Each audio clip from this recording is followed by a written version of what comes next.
5ാം ക്ലാസ്സിലെ കേരള പാഠാവലി മലയാളം പാദവാർഷിക മൂല്യനിർണ്ണയം 2024-25 ചോദ്യപേപ്പറാണ് ഇവിടെ വിശകലനം ചെയ്യുന്നത്. പ്രവർത്തനം 1 വായിക്കാം എഴുതാം. ഇതിലെ ആകെ 6 പ്രവർത്തനങ്ങളാണ് ഉണ്ടാവുക. അതിൽ ആദ്യത്തെ പ്രവർത്തനം നിർബന്ധമായും ചെയ്യണം. ബാക്കിയുള്ള 5 പ്രവർത്തനങ്ങളിൽ 4 എണ്ണത്തിന് ഉത്തരം എഴുതിയാൽ മതി, ഒരെണ്ണം ഒഴിവാക്കാം. ആദ്യം വായിക്കാം എഴുതാം. ഒരു കവിതയാണ് തന്നിരിക്കുന്നത്. കാട്ടിലുണ്ട് പാട്ടു തേടും കാട്ടുപൂവിൻ മാനസം. കാട്ടില് എന്തുണ്ടെന്നാണ്? പാട്ട് തേടുന്ന കാട്ടുപൂവിൻ മാനസം. കാട്ടുപൂവ് എന്ത് തേടുന്നു? പാട്ട് തേടുന്നു. അടുത്ത പൂവിലുണ്ട് മൂളിയെത്തും വണ്ട് തേടും തേൻകണം. അപ്പോൾ പൂവിൽ എന്താണ്? മൂളിയെത്തും, പാട്ടുപാടിയെത്തുന്ന വണ്ട് തേടും തേൻകണം. വണ്ട് എന്താണ് തേടുന്നത്? തേൻ അന്വേഷിച്ച് വണ്ട് വരുന്നു. കാട്ടുവള്ളികൾ നൃത്തമാടും കാറ്റിലുണ്ട് പൂമണം. അപ്പോൾ കാട്ടുവള്ളികൾ നൃത്തമാടും, കാട്ടുവള്ളികൾ ആടിക്കളിക്കും. അതാടാൻ കാരണം കാറ്റിലുണ്ട് പൂമണം. അപ്പം നല്ല മണമുള്ള കാറ്റിൽ വള്ളികളൊക്കെ ആടിക്കളിക്കുമെന്നാണ് പറയുന്നത്. കുഞ്ഞുമൈന പാട്ടിലല്ലോ മുളകളാടും ഈണം. കുഞ്ഞുമൈനയുടെ പാട്ട് പോലെ മുളകൾ ഇങ്ങനെ കാറ്റിൽ ആടിക്കളിക്കും എന്നാണ് പറയുന്നത്. മാനം തേടും മാമലകൾ മഴ നനഞ്ഞാടും.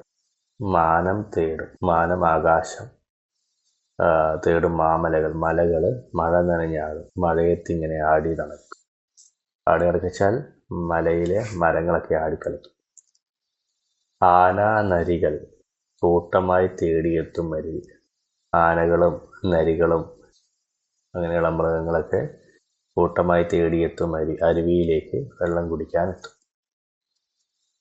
എ വി രഘുവിൻ്റെ ഈ കവിതയുമായി ബന്ധപ്പെട്ടുള്ള ഒന്നാമത്തെ ചോദ്യം: തേൻകണം തേടിയെത്തുന്നതാര്? കാറ്റ്, കാട്ടുവള്ളി, വണ്ട്, പാട്ട്. ഇവിടെ ഇതാ തേൻകണം. ആരാണ് തേൻകണം തേടിയത്? പൂവിലുണ്ട് മൂളിയെത്തും വണ്ടു തേടും തേൻകണം. അപ്പോൾ വണ്ടാണ് ഇവിടെയുണ്ട്. ആരാണ്? വണ്ടാണ് ശരിയായത്. രണ്ടാമത്തെ, കാട്ടുപൂവിൻ്റെ മാനസം അന്വേഷിക്കുന്നത് ആരെ?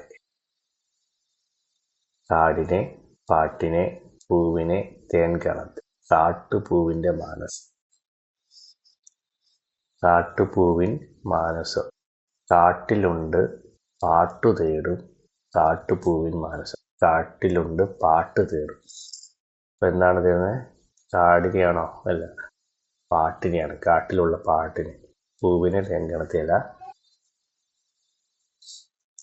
കാട്ടുപൂവിൻ്റെ മാനസം എന്താണ്? കാടിനെയാണോ? അല്ല, പാട്ടിനെയാണ്. അപ്പം കാട്ടിലുണ്ട് പാട്ട് തേടും കാട്ടുപൂവിൻ മാനസം. കാട്ടുപൂവ് പല പല പാട്ടുകളാണ് തേടുന്നത്. ആരുടെ പാട്ടിലാണ് മുളകളാടുന്ന ഈണമുള്ളത്? കുഞ്ഞുമൈനയുടെ, മഴയുടെ, അരുവിയുടെ, പൂവിൻ്റെ. മുളകളാടുന്ന ഈണം. മുളകൾ. കുഞ്ഞുമൈന പാട്ടിലല്ലോ മുളകളാടും ഈണം.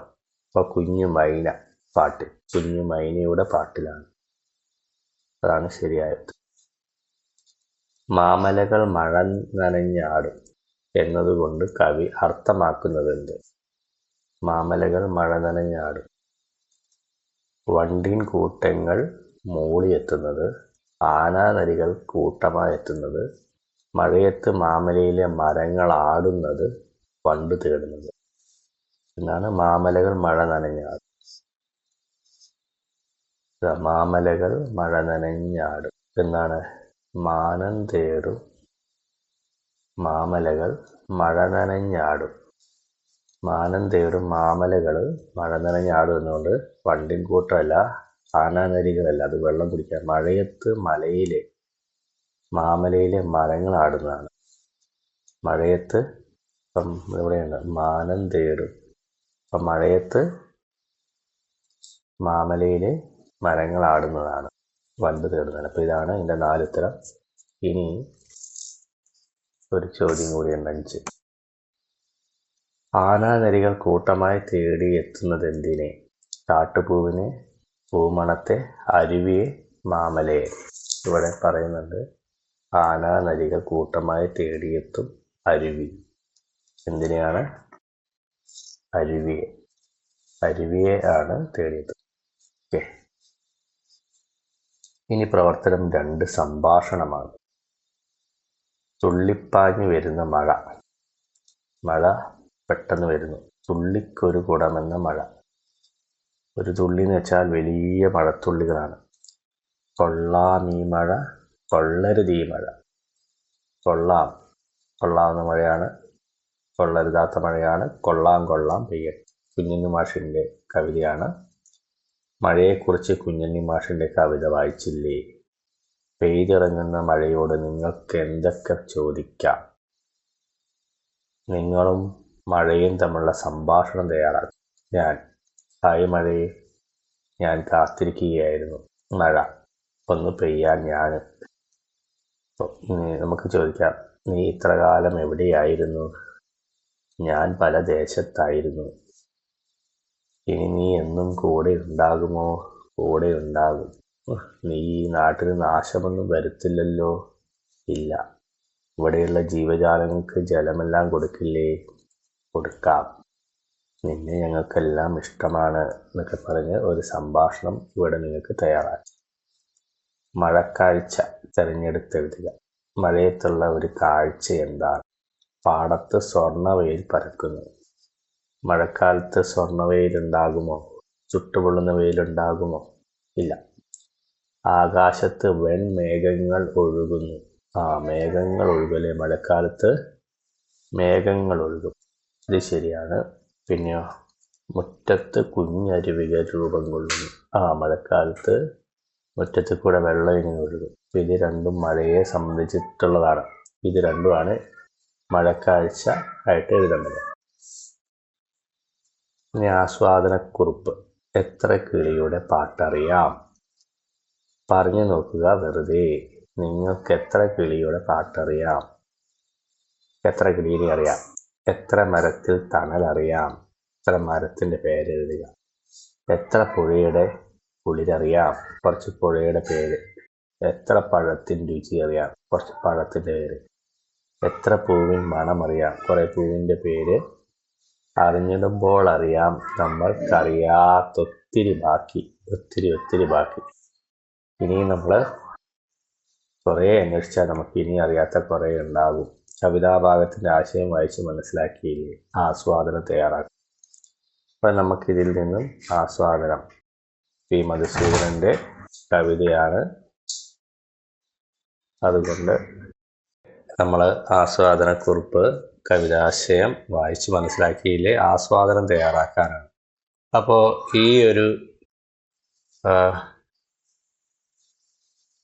അപ്പോൾ ഇതിൻ്റെ ആശയം വെറുതെ നിങ്ങൾ പറഞ്ഞു നോക്ക്. കിളിയുടെ പാട്ടുകൾ. അപ്പോൾ നമുക്കറിയാവുന്ന കുറേ കിളികളും പാട്ട് പാടുന്ന കിളികളുടെ പേരെഴുതുക. അതുപോലെ മരത്തിൽ കുറേ തണൽ തരുന്ന ആൽമരം, അങ്ങനെയുള്ള ധാരാളം മരങ്ങളെക്കുറിച്ച് എഴുതുക.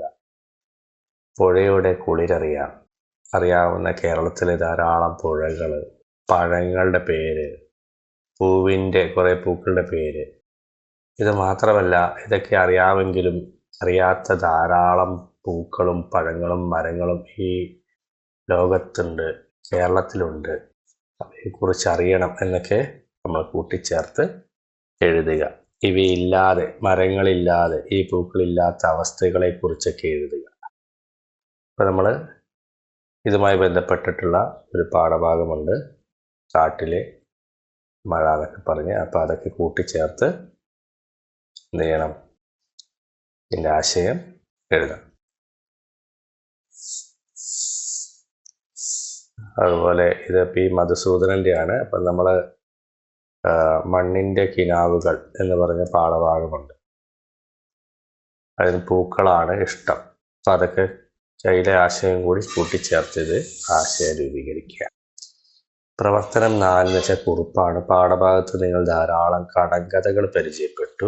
കടങ്കഥകളുടെ ഭാഷയും ഒളിഞ്ഞിരിക്കുന്ന ആശയത്തിൻ്റെ ഭംഗിയുമൊക്കെ തിരിച്ചറിയുകയും ചെയ്തു. ഇപ്പോൾ നിങ്ങൾക്ക് പരിചയമായ 2 കടങ്കഥകൾ നോക്കൂ. അക്കരെ നിൽക്കും തുഞ്ചാണി, ഇക്കരെ നിൽക്കും തുഞ്ചാണി, കൂട്ടിമുട്ടും തുഞ്ചാണി.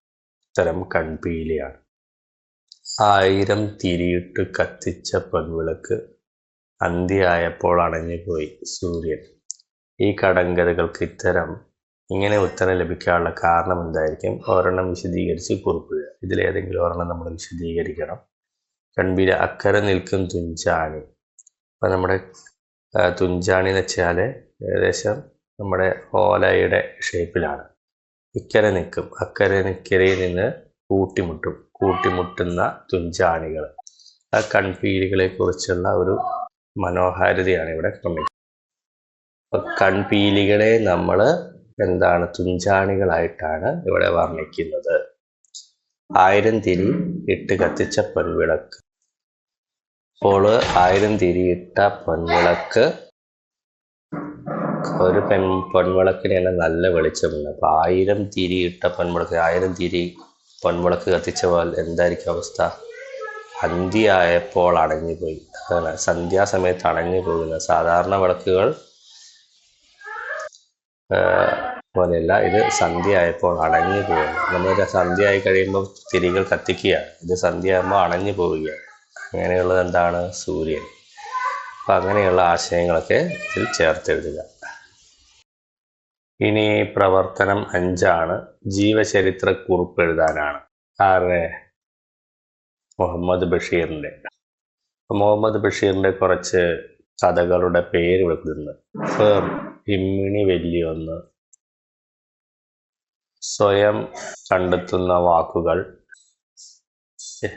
ബഷീർ ജനിച്ചത് 1908 ജനുവരി മാസത്തിലാണ്, 21-നാണ്.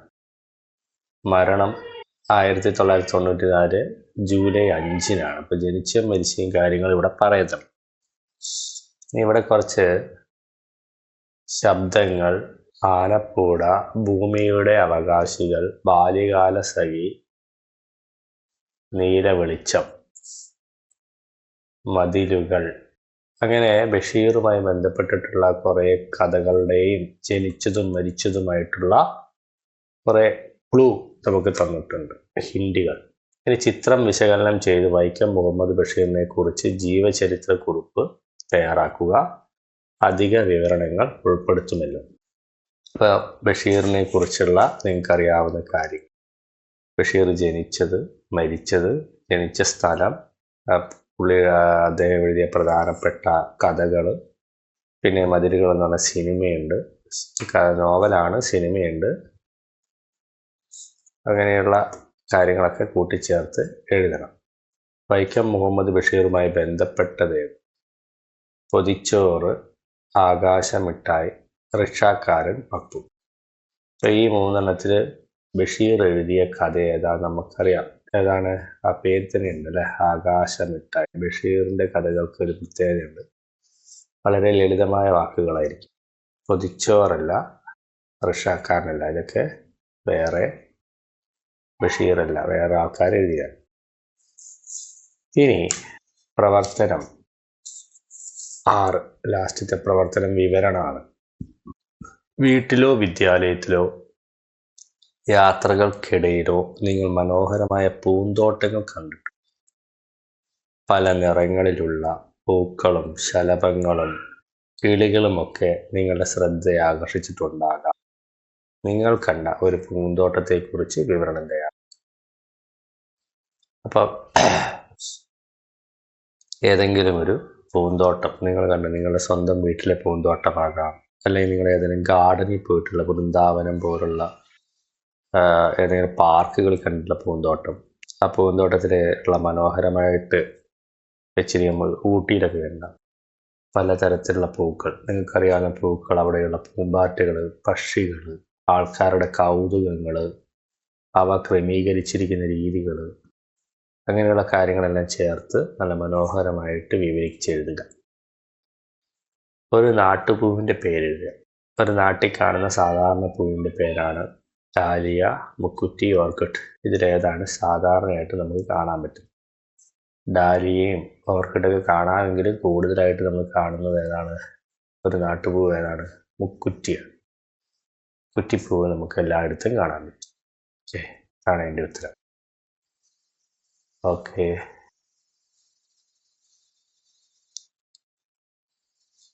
അപ്പോൾ ഇത്രയും കാര്യങ്ങളാണ് നമ്മൾ ഈ ഒരു ചോദ്യപേപ്പറിൽ അറിയാറുള്ളത്. അപ്പോൾ ഈ രീതിയിലുള്ള ചോദ്യങ്ങളായിരിക്കും ഇനിയുള്ള വർഷങ്ങളൊക്കെ പരീക്ഷയ്ക്ക് വരിക. അപ്പം നിങ്ങൾ സ്വന്തമായിട്ടുള്ള വിവരണങ്ങളും വാക്കുകളും ചേർത്ത് എഴുതുകയാണ് പ്രധാനമായിട്ടും വേണ്ടത്. അതിനായിട്ട് ധാരാളം ബുക്കുകൾ വായിക്കുകയാണ് ചെയ്യേണ്ടത്. Okay, thank you. ഈ വീഡിയോ ഇഷ്ടപ്പെട്ടാൽ ലൈക്ക്, ഷെയർ, സബ്സ്ക്രൈബ് ചെയ്യുക.